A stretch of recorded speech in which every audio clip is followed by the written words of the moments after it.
नमस्कार दोस्तों, स्वागत है आप सभी का मेरे चैनल यूरेनियम गुरुजी में। हम लोग 6 नंबर से बनने वाले करंट अफेयर को यहाँ पर देखने वाले हैं आज। तो चलिए बिना किसी देरी के शुरू करते हैं आज का सेशन। पहला क्वेश्चन है कि हाल ही में जारी क्यूएस एशिया विश्वविद्यालय यानी यूनिवर्सिटी रैंकिंग 2026 में भारत का कौन सा संस्थान जो है देश में नंबर 1 स्थान पर रहा है। तो भारत कौन सा स्थान हो जाएगा, आंसर तो इसका हो जाएगा IIT दिल्ली। भारत में बात करेंगे IIT दिल्ली नंबर 1 पर रहा है। अगर ओवरऑल देखेंगे इसकी रैंकिंग तो 59 नंबर पर रहा है IIT दिल्ली। बाकी फर्स्ट पे कौन रहा है तो हांगकांग यूनिवर्सिटी रही है। हांगकांग जो है ये पहले नंबर पर रही है पूरे एशिया में। चलिए इसके बारे में आगे डिटेल में देखते हैं हम लोग। पहली बात ये क्यूएस का फुल फॉर्म कर मतलब क्या होता है जो इसको जारी करती है। तो क्वाक्वेलरी, ठीक है, क्वाक्वेरेली साइमंड्स ये इसका फुल फॉर्म हो जाएगा। ये एक फॉर्म है जो इसको जारी करता है। इस बार इसका यह 17वां संस्करण था जो जारी हुआ है। एशिया की जो यूनिवर्सिटियां हैं, ठीक है, उसकी रैंकिंग ये जारी करता है। तो भारत में शीर्ष स्थान पर कौन रहा तो वही IIT दिल्ली रहा है। और अगर पूरी दुनिया में इसको देखेंगे 59 नंबर पर रहा IIT दिल्ली, मतलब अंडर 50 में भारत का एक भी यूनिवर्सिटी नहीं है। वहीं पर हम लोग एशिया में सीट्स की बात करेंगे, टॉप पर कौन रहा पूरे एशिया में तो हांगकांग विश्वविद्यालय जो है ये नंबर 1 पर रहा है और पूरे एशिया में। बाकी सीट्स 100 में भारतीय संस्थान कुल 7 भारतीय संस्थान शामिल हैं, ठीक है, जिसमें IISc बेंगलुरु की बात करेंगे, ठीक है, ये भारत में सेकंड नंबर पर है, वर्ल्ड में 64 पर है, ठीक है। IIT मद्रास भारत में थर्ड पर है, वर्ल्ड में 70 रैंकिंग पे है, ठीक है। IIT बॉम्बे फोर्थ पे है भारत में और 71 पे है वर्ल्ड में। वहीं पर बात करेंगे हम लोग, सॉरी वर्ल्ड नहीं एशिया में, क्योंकि एशिया की रैंकिंग है ये। IIT कानपुर की बात करेंगे और खड़गपुर, तो दोनों ही कंबाइंड 77 रैंक मिला है इन लोगों को। भारत में ये दोनों 5वें पर हैं। वहीं पर आपका हो जाएगा 7वें नंबर वाला दिल्ली यूनिवर्सिटी, और 6वें नंबर वाला दिल्ली यूनिवर्सिटी हो जाएगा आपका, जो कि 95 रैंक मिला है। और पहली बार दिल्ली यूनिवर्सिटी जो है ये QS रैंकिंग वाले में अंडर 100 में ये आया है। बाकी हम लोग रिवाइज करने वाले हैं आज रैंकिंग 2025 वाले जितने भी महत्वपूर्ण रैंकिंग है, या फिर वो रैंकिंग हो या फिर इंडेक्स हो, सारा मैं आप लोग को लिखवाने वाला हूँ। तो पहला global fire power index, global fire power index, इसकी बात करेंगे 2025 में, ठीक है, ये किस स्थान पर रहा है। उसके बाद दूसरा आपका हो जाएगा ग्लोबल एजिंग इंडेक्स, ग्लोबल, ठीक है, एजिंग इंडेक्स, एजिंग इंडेक्स इसमें किस रैंक पर भारत रहा है। उसके बाद आपका आतंकवाद सूचकांक हो जाएगा, वैश्विक वैश्विक आतंकवाद आतंकवाद इंडेक्स की बात करेंगे। 25 वाला है, सारा रैंकिंग में जो लिखवा रहा हूँ आप लोग को ये सारे कौन से वाले हैं, 25 वाले हैं, किस स्थान पर रहा है भारत। वहीं पर global city index, global city index इसकी बात करेंगे 2025 वाले में, सिटी इंडेक्स हो गया। फिर मानव विकास सूचकांक, मानव विकास सूचकांक यानी इंडेक्स 25 वाला ये भी है। उसके बाद आपका कौन सा हो जाएगा global economic outlook report, global economic outlook report 25 वाला है ये भी, इसमें किस स्थान पर रहा है। उसके बाद आपका प्रेस फ्रीडम इंडेक्स है, प्रेस फ्रीडम इंडेक्स ये हो जाएगा आपका। उसके बाद क्या हो जाएगा लैंगिक असमानता सूचकांक यानी जेंडर इनइक्वलिटी इंडेक्स, ठीक है, जेंडर इनइक्वलिटी इंडेक्स ये हो जाएगा आपका। उसके बाद क्या हो जाएगा उसके बाद आप लोग लिखिए इकोनॉमिक वाला आर्थिक स्वतंत्रता सूचकांक, आर्थिक स्वतंत्रता सूचकांक ये भी 25 वाला है। उसके बाद अभी हाल ही में आया हेल्ने पासपोर्ट इंडेक्स, हेल्ने पासपोर्ट इंडेक्स इसकी बात कर लेंगे हम लोग। उसके बाद आपका हो गया हैप्पीनेस तो हो गया, global peace index, global peace index इसकी बात कर लेते हैं हम लोग। जेंडर गैप उसके बाद, ठीक है, एक होता है जेंडर इनइक्वलिटी, एक होता है जेंडर गैप, दोनों में अंतर होता है, ध्यान रखिए इस बात का। जेंडर गैप इंडेक्स इसकी बात कर लेते हैं। Hunger index, global hunger index, ठीक है, ये हो गया आपका। और एक और होता है नवाचार, अभी मैं उसको आगे लिख लूँगा। चलिए अब इसके आंसर की बात करते हैं। ग्लोबल फायर पावर इंडेक्स में भारत कहाँ रहा है पूरे वर्ल्ड में? चौथे स्थान पर रहा, इसको आपको ध्यान रखना है। उसके बाद एजिंग इंडेक्स है, ग्लोबल एजिंग इंडेक्स, इसमें भारत रहा 123 नंबर पर, ठीक है। और इसमें टॉप पर कौन रहा है? फर्स्ट पे स्विट्जरलैंड, फर्स्ट पे कौन रहा? स्विट्जरलैंड। वैश्विक आतंकवाद सूचकांक की बात करेंगे, भारत इसमें रहा 14th प्लेस पर, ठीक है। और इसमें लास्ट वाला ध्यान रखें आप, बुर्किना फासो रहा है, ठीक है। बुर्किना फासो अफ्रीकन कंट्री है, ये रहा है। ग्लोबल सिटी इंडेक्स की बात करेंगे, ठीक है, तो इसमें इसमें भारत तो इस रैंकिंग में है ही नहीं, ठीक है। लंदन इसमें फर्स्ट पे रहा है। मानव विकास सूचकांक, इसकी बात करेंगे तो भारत इसमें 130 पे रहा है, आउट ऑफ कितने में? तो 193 में। इसमें फर्स्ट पे कौन रहा है? तो इसमें फर्स्ट पे रहा है आइसलैंड। कौन रहा है? आइसलैंड इसमें फर्स्ट पे रहा है। ग्लोबल इकोनॉमिक आउटलुक रिपोर्ट की बात करेंगे तो इसमें भारत किस पे रहा है? ग्लोबल इकोनॉमिक आउटलुक रिपोर्ट में भारत इसमें रहा है 4th पे, ठीक है। किस में रहा? 4th पे रहा है। और इसमें फर्स्ट पे कौन रहा है? फर्स्ट पे रहा है आपका यूएसए, आईएमएफ इसको पब्लिश करता है। प्रेस फ्रीडम इंडेक्स की बात करेंगे तो भारत किस पे रहा है? इसमें 151 पे रहा है, आउट ऑफ 180 में। जेंडर इनइक्वलिटी की बात करेंगे, ठीक है, लैंगिक असमानता की, तो इसमें भारत रहा 102 नंबर पर। आर्थिक स्वतंत्रता सूचकांक, ठीक है, ये इकोनॉमिक वाला है, ठीक है, इसमें भारत रहा 128 पर। उसके बाद आपका क्या हो जाएगा? हेनले पासपोर्ट इंडेक्स अभी हाल ही में आया है, हम लोग पढ़े हैं उसमें, 85 पे है भारत। ग्लोबल पीस इंडेक्स की बात करेंगे, 115 पे है भारत उसमें। उसके बाद आपका जेंडर गैप हो जाएगा, जेंडर गैप वाले में भारत किस पे है? तो 131 पर है। वहीं पर हंगर इंडेक्स की बात करेंगे तो भारत है 102 पे। एक और बच रहा है, एक और कौन बच गया है? तो नवाचार, यानी नवाचार सूचकांक, नवाचार, ठीक है, इनोवेशन, इनोवेशन ये वाला बच गया है। इसमें भारत रहा है 38 पर रहा है। तो ये सारा इंडेक्स हो गया जो कि 2025 वाले सारे महत्वपूर्ण एक साथ मैंने आप लोग को लिखवा दिए हैं।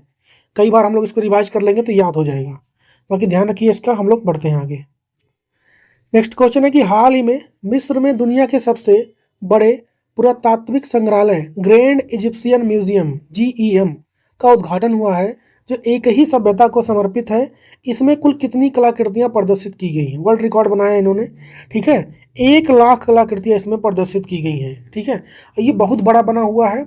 इसको बनने का जो कार्य होता है 2005 में ही स्टार्ट हुआ था, और अब जाके ये 2025 में ये काम खत्म हुआ। लगभग 20 साल लगे इसको बनाने में। बहुत बड़ा बना हुआ है।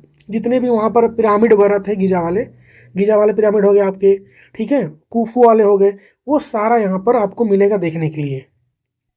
तो वही नाम क्या रखा गया इसका? ग्रेट इजिप्शियन म्यूजियम इसका नाम है। कहाँ पर बनाया जा रहा है इसको? तो गीजा, काहिरा उसकी कैपिटल है मिस्र में, वहाँ पर बनाया जा रहा है इसको, ठीक है। और उद्घाटन की बात करेंगे तो आधिकारिक तौर पर अभी हाल ही में ये नवंबर में स्टार्ट कर दिया गया टूरिस्ट लोगों के लिए। इसका निर्माण 2025 में शुरू हुआ, मैंने बता दिया आपको। 25 में 5 में शुरू होता है, 25 में ख़त्म होता है। खास बात इसकी क्या है?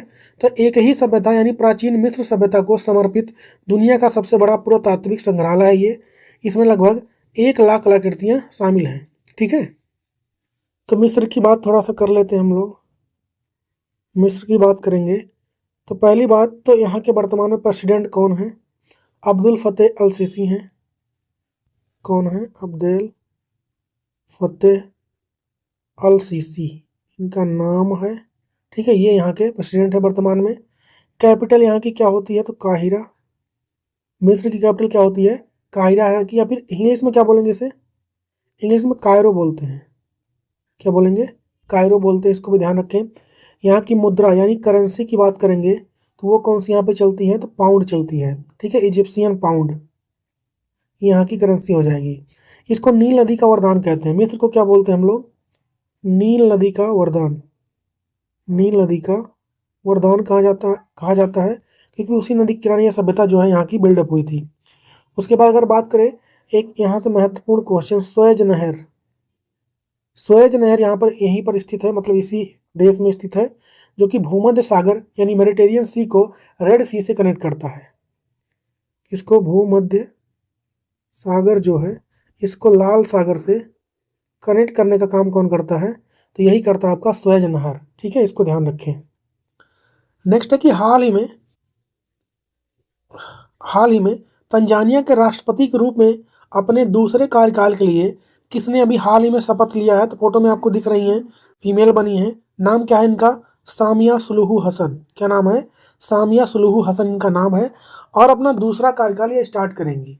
अच्छा, पहले कार्यकाल जब इनका था ना, तो इन्होंने ये मतलब चुन के नहीं गई थी, वोटिंग के थ्रू नहीं गई थी, और वहाँ पे जो थे डेथ हो गए थे तो उनको बना दिया गया था। अब इस बार ये चुन के जा रही हैं वोटिंग के थ्रू। तो नाम क्या हो जाएगा इनका? सामिया सुलूहू हसन इनका नाम है। ठीक है। 3 नवंबर 2025 सोमवार को उन्होंने अपने पहले निर्वाचित कार्यकाल की शपथ ली।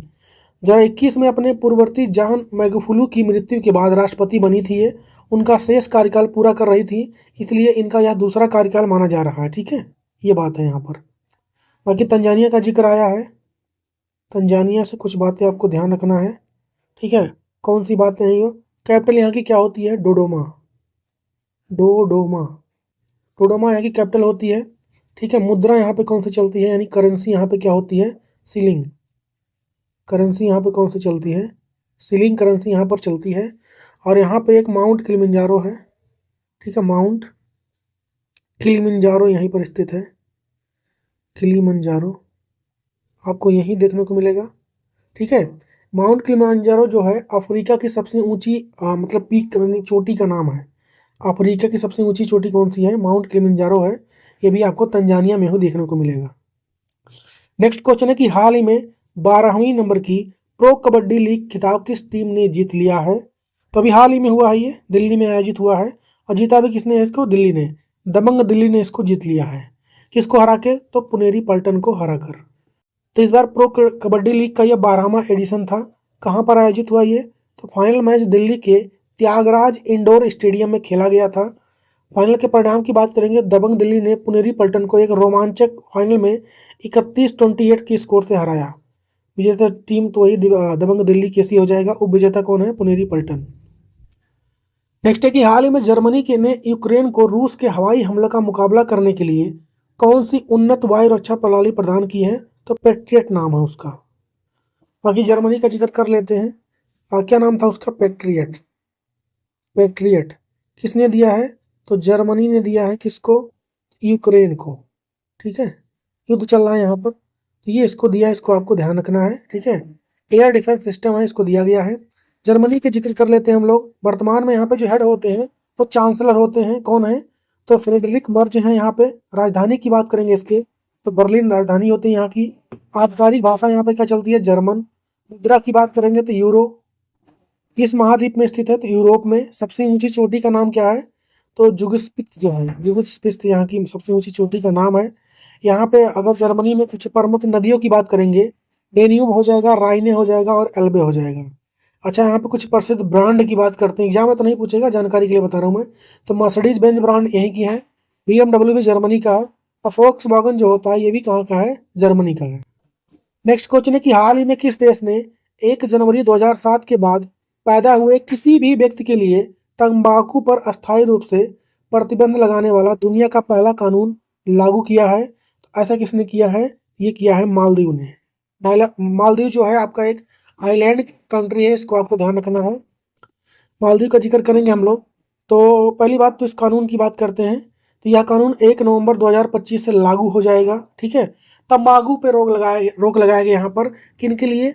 तो जो लोग जनवरी 2007 में जन्म लिए हैं उसके बाद से उन लोगों पर यह लगाया जा रहा है।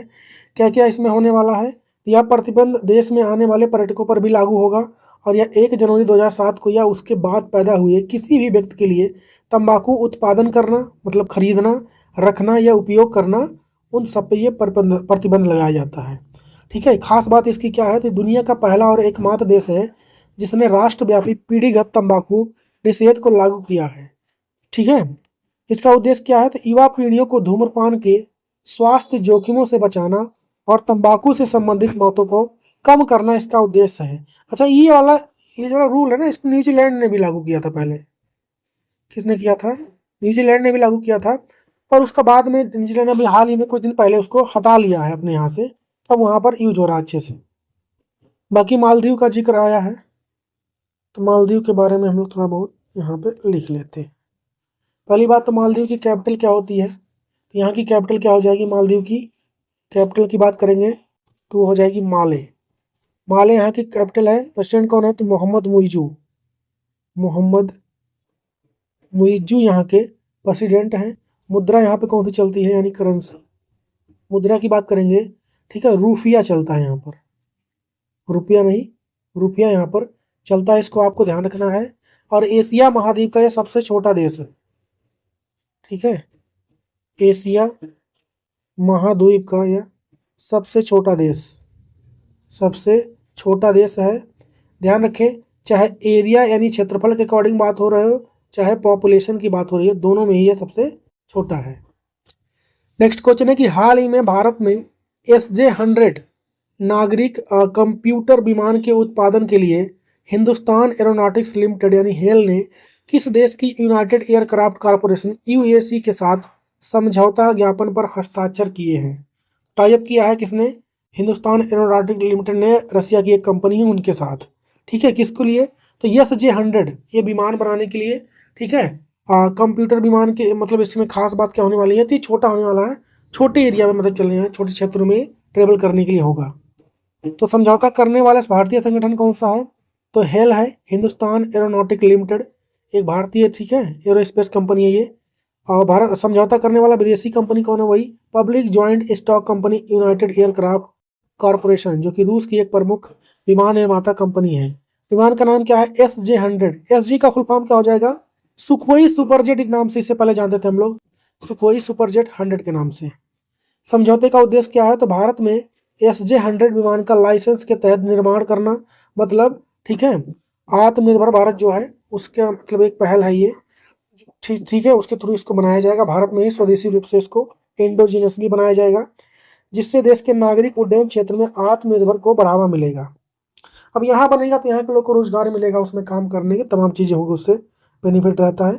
सामरिक महत्व की बात करेंगे, यह समझौता भारत के उड़े देश का आम नागरिक यानी उड़ान योजना के तहत क्षेत्रीय हवाई संपर्क को बढ़ाने में महत्वपूर्ण भूमिका निभा रहा है। नेक्स्ट है कि हाल ही में अमेजन फेस परियोजना को कहाँ पर स्टार्ट किया गया है?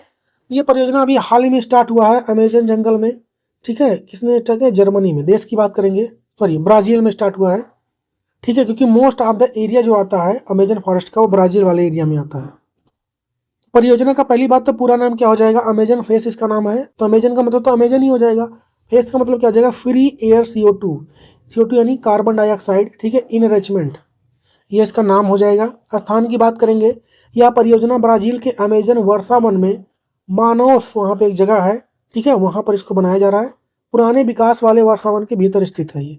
उद्देश्य की बात करेंगे तो वैज्ञानिक प्रयोग का मुख्य उद्देश्य यह अध्ययन करना है कि अमेजन वर्षा वन बढ़ते हुए कार्बन डाइऑक्साइड CO2 के स्तर पर कैसे प्रतिक्रिया देगा, ठीक है, मतलब जो CO2 बढ़ रहे हैं उससे उस अमेजन जंगल पे जो है कैसा प्रभाव पड़ेगा, इस खोजबीन के लिए ऐसा किया जा रहा है।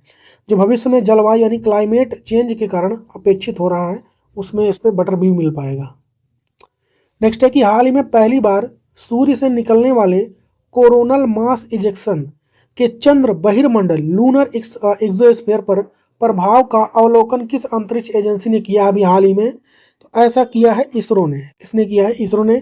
इसरो का आपको ध्यान होगा चंद्रयान-2 मिशन था, एक चंद्रयान-2 मिशन जो था, अभी तो खैर 3 भी जा चुका है, पर ये खोज किसने किया है? इसके ऑर्बिटर ने, चंद्रयान-2 मिशन के ऑर्बिटर ने। आपको पता है कि चंद्रयान-2 मिशन था जो विफल हो गया था, ठीक है, इसके लैंडर और रोवर दोनों क्रैश कर गए थे, पर 3 चीज़ें भेजी गई थी, लैंडर, रोवर और ऑर्बिटर। तो ऑर्बिटर अभी भी काम कर रहा है, क्योंकि ये किया ही नहीं था, लैंड करने वाला नहीं था। मून के ऊपर वहाँ पर रह के उसके चारों ओर चक्कर लगाते हैं, फोटो में आपको दिख पा रहा होगा, ऐसे चक्कर लगाता। तो वहीं से ये पता चला, ऑब्जर्व किया गया ऐसी चीज़ को, कि जो सन है ना, जब यहाँ पे वो होता है इजेक्शन, कोरोनल मास इजेक्शन, कहने का मतलब कि कैसे बताऊँ आप लोग को, जैसे मान लिया चाय उबल रहा है, तो कभी कभी होता है चाय उबल रहा है, मैंने मान लिया यहाँ पर सस्पेन है, ये चाय उबलता है, कुछ कुछ बाहर आ जाता है। ऐसे ही जब यहाँ पर ये चीज़ हो रहा है इजेक्शन, तो कुछ जो सन जो रिएक्शन यहाँ पर हो रहा है, जब यहाँ से बाहर आता है तो उसका प्रभाव मून पर क्या पड़ रहा है ये देखा गया है। तो मून पे जो है एक प्रेशर देखा गया यहाँ पर, कि दबाव ज़्यादा देखा गया है, इसके यहाँ पे आप देख सकते हैं इजेक्शन हो रहा है, ये कुछ बाहर निकल गया यहाँ से कुछ मटेरियल, ठीक है, इसका प्रभाव मून पे क्या हुआ है, इसी के बारे में स्टडी किसने किया अभी हाल ही में? चंद्रयान-2 मिशन, जो कि इसरो ने इसको ऑब्जर्व किया यहाँ से, ठीक है, उसके ऑर्बिटर ने। चलिए इसके बारे में और देखते हैं आगे। तो अवलोकन करने वाली एजेंसी का नाम क्या है? तो ISRO, Indian space research organisation इसका फॉर्म हो जाएगा। हिंदी में क्या हो जाएगा? भारतीय अंतरिक्ष अनुसंधान संगठन। अच्छा, मिशन का नाम क्या था? चंद्रयान 2। चंद्रयान 2 का जो ऑर्बिटर है उसने ये ऑब्जर्व किया है। ठीक है, उपकरण की बात करेंगे। अच्छा, इसमें कुछ ऑर्बिटर जो है ना, उसमें एक पेलोड यानी उपकरण लगा था, जिसका नाम क्या रखा गया था? चंद्राज एटमॉस्फेरिक कंपोजिशन एक्सप्लोरर 2, ये इसका नाम रखा गया था। चंद्राज एटमॉस्फेरिक कंपोजिशन एक्सप्लोरर इसका नाम था 2। ठीक है, इसी ने इसको ऑब्जर्व किया है, अवलोकन किया इसका। अच्छा, मुख्य खोज की बात करेंगे, वही मैंने ऊपर बताया आप लोग को। ठीक है, इसने पाया कि जब CME चंद्रमा से टकराया तो चंद्रमा के दिन के समय वाले बहिर्मंडल यानी एक्सोस्फीयर के कुल दबाव में उल्लेखनीय वृद्धि हुई, मतलब प्रेशर ज़्यादा देखा गया, जैसा कि मैंने ऊपर फोटो में बताया। बाकी चंद्रयान 2 मिशन की बात कर लेते हैं। चंद्रयान 2, ठीक है, इसको कब लॉन्च किया गया था? तो 2019 में। रॉकेट कौन सा यूज किया गया था इसको लॉन्च करने में? तो GSLV Mark 3 इसको, मतलब इसका यूज किया गया था इसको लॉन्च करने में। आपको पता है लैंडर रोवर इसका क्रैश कर गया था। ठीक है, लैंडर प्लस रोवर, ठीक है, इसका क्रैश कर गया था। और जिस पॉइंट पर मतलब ये क्रैश किया था उसका नाम क्या दिया गया था? तिरंगा पॉइंट। क्या नाम दिया गया था? तिरंगा पॉइंट। ये तो हो गई इसके बारे में बात है। इसका ऑर्बिटर अभी भी काम कर रहा है, ऑर्बिटर अभी भी काम कर रहा है। थोड़ा बात कर लेता हूँ चंद्रयान 3 की। चंद्रयान 3, तो चंद्रयान 3 कब लॉन्च किया गया था? 14 जुलाई 2023 को। कब लॉन्च हुआ था ये? 14 जुलाई 2023 को लॉन्च किया गया था। इसमें रॉकेट ये कौन सा यूज हुआ था? तो एल्बियम थर्ड M4 रॉकेट का इसमें प्रयोग किया गया था। इसमें भी एक क्या था? एक लैंडर था, एक रोवर था। इसमें ऑर्बिटर जो होता है, ठीक है, इसको नहीं भेजा गया था, क्योंकि आपको मैंने आपको बताया कि चंद्रयान 2 का ही ऑर्बिटर काम कर रहा था अभी, तो उसी का यूज कर लिया जाएगा। ठीक है, इसमें लैंडर का नाम क्या था? उसका नाम था विक्रम। लैंडर का नाम क्या हो जाएगा? विक्रम था। और रोवर का नाम क्या था? प्रज्ञान। ठीक है, तो ये हो गई चंद्रयान 3 के बारे में। और जिस पॉइंट पर यह उतरा था, पहली बात तो पहुंचा कब था ये? पहुंचा कब था ये कब पहुंचा था? तो ये पहुंचा था 23 अगस्त 2023 को ये पहुंचा था। और जिस पॉइंट पर लैंड किया था, पहली बात तो यह साउथ पॉइंट पर, वहाँ पर चंद्रमा के साउथ पोल पर लैंड किया था। और साउथ पोल पर चंद्रमा के लैंड करने वाला, इसी के साथ भारत दुनिया का पहला देश बन गया था। जिस पॉइंट पर लैंड किया था उसका नाम क्या रखा गया था? शिव शक्ति। क्या रखा गया था? शिव शक्ति। तो ये कुछ बातें हो गई किससे? चंद्रयान 3 से रिलेटेड, इसको भी आपको ध्यान रखना है। नेक्स्ट है कि हाल ही में सुनामी के लिए तैयार हो रही हाल ही में सुनामी के लिए तैयार रहो, इस थीम के साथ विश्व सुनामी जागरूकता दिवस 2025 वाला कब मनाया गया? थीम में पहले फिर से रीड करता हूँ। ठीक है, सुनामी के लिए तैयार रहो, ये इसका थीम हो जाएगा। ठीक है, बी प्रिपेयर्ड फॉर सुनामी कब मनाया गया? ये 5 नवंबर को मनाया जाता है। ठीक है, क्या होता है सुनामी, पहले उसको समझ लेते हैं। पहली बात तो इसकी स्पेलिंग देख लीजिए, ये स्टार्ट होता है टी से, सुनामी। ठीक है, ये इसका स्पेलिंग होता है। ठीक है, ये जापान का वर्ड है, जापान का एक शब्द है।